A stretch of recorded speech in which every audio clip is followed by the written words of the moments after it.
All right, let's dive into a fascinating one today. We're breaking down a real-life dispute between a homeowner and his homeowners association. And believe me, it's a story about requests, refusals, and one very, very important blocked email address. So here's the big question, right? It all starts with something that seems pretty simple. A homeowner just wants to see some records.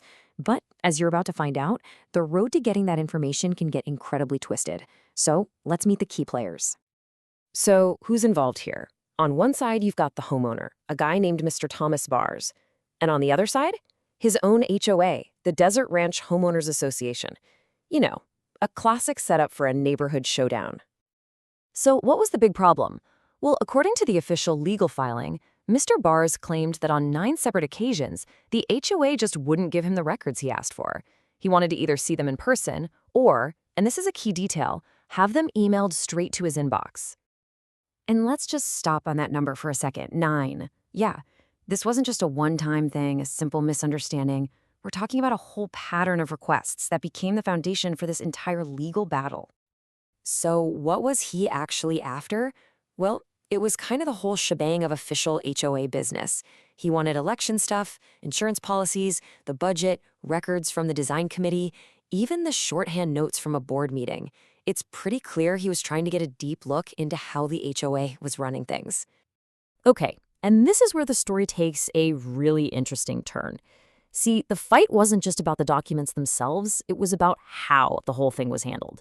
And it all comes down to a super tangled, messy email trail. So check out this timeline. It all goes down in just a couple of weeks in July. On the 11th, Mr. Bars emails the board. But get this, he purposely leaves one guy off the email, a Mr. Schofler. The very next day, the HOA president tells him, hey, Mr. Schofler is the guy who has the documents you want. So Schofler tries to email him to set up a meeting, but he gets total silence. And then on the 25th comes the bombshell. Mr. Bars admits he has Schofler's email address completely blocked. Even after Schofler tries one more time, Mr. Bars just flat out declines. And that's that.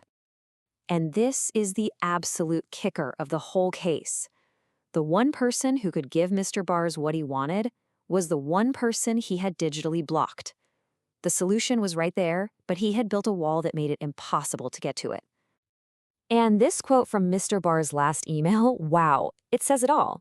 He calls the offer to meet in person a precondition, and then basically says, well, I guess the documents aren't available then.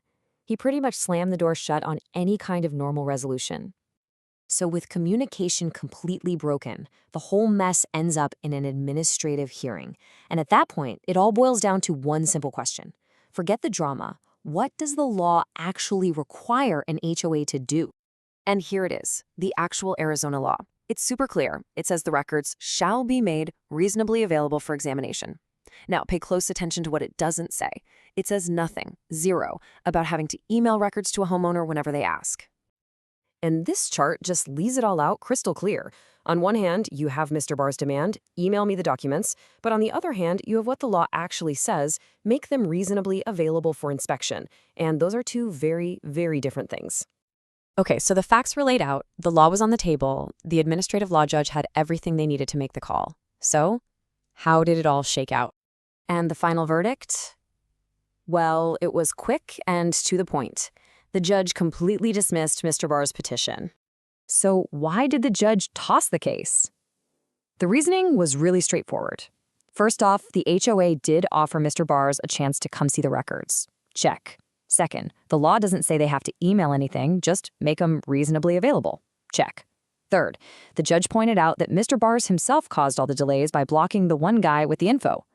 And finally, by saying no to the offers to meet, he walked away from the solution. The bottom line? The HOA did everything the law required them to do. And that's really the core of it all.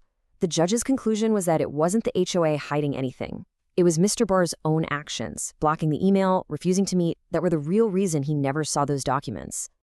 And that kind of leaves us with a really interesting question to think about. This whole case shows that just doing what you're legally required to do might not actually solve the problem. It makes you wonder, where does the law end and our own personal responsibility to just communicate begin? A simple conversation, or in this case, unblocking an email, could have saved everyone a whole lot of time and trouble. What do you think?